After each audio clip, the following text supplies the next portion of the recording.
Okay, I'm gonna talk about something that just happened within last week. I went to California and visit my family, and by the time that I'm getting back home, about 5 days ago, I took a record of how long it takes for me to travel door to door from California to Virginia.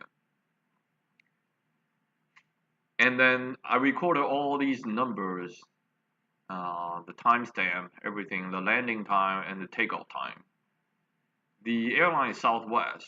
Now, I'm not saying that Southwest did a bad job because all airlines do what they do, and Southwest is a pretty good airline.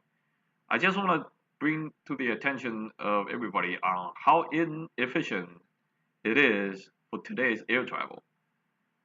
So I took a calculation all this time, and then I found out the total minutes door to door from Mission Viejo, California to Virginia, and I drive home to Maryland.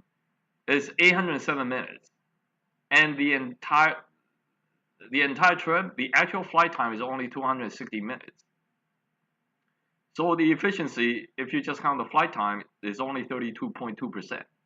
Now, this has a lot of factor or a lot of causes that went in there.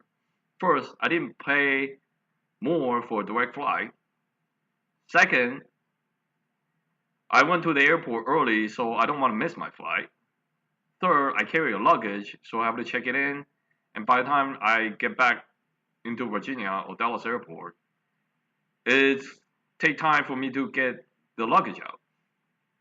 And another one is it takes forever for me to disembark from the airplane because there's a mechanical problem with the air bridge or the plane bridge in the airport.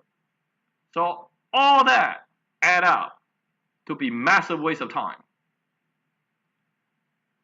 And I definitely believe sometime in the future that this number is going to improve dramatically. Instead of 32.2%, it'll be something higher. Now, this also indicates another thing. Flying is really for long distances. In short distances, this efficiency number will be even lower. So I calculated if I take a 12-hour flight and keep everything else consistent and slash my waiting minutes from 246 minutes to 60 minutes, my efficiency would be around 66 to 67%. So that means out of all the total flight time, 66 to 67% of the time I'm actually in the air.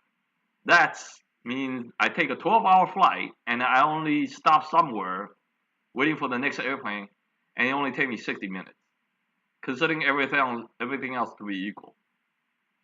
Okay, so here's my prediction. I want to start doing this for the future. Is every single time I notice there's inefficiency in our current society, there is room for innovation. And I'm gonna make a prediction here. 100 year to 200 years from now, this number will get to like 90-some%. Okay? My prediction is this. If you want to travel from Virginia or California between these two locations, you get out of the door, you hop on some device, whatever device that is, a teleportation device, a Star Trek like low Earth orbit shuttle, whatever it is. You hop on that device, it takes off, you land at the door of your destination. You don't have to go through the airport, you don't have to take a taxi, you don't have to take a lift, you don't have to take Uber, you don't have to check in your luggage, you probably even don't have to do a security check. That's a very optimistic view from my point. But I want to make a prediction today. 100 to 200 years from now, our technology will get so good, this number will no longer be 32.2% or even 66%. It will be something higher. And I want to make a record of this because my YouTube channel probably going to last until 100 or 200 years from now. And I want people to look back and say, oh, 100 and 200 years ago, people already thought about this problem. Okay? I'm going to make more videos about this because I still notice there's a lot of inefficiencies in our current society. We spend massive amount of time doing nothing, doing things that's not very productive. We just waste time doing something completely stupid. And this is gonna be a first video in this series that I'm gonna make in the future. Thanks.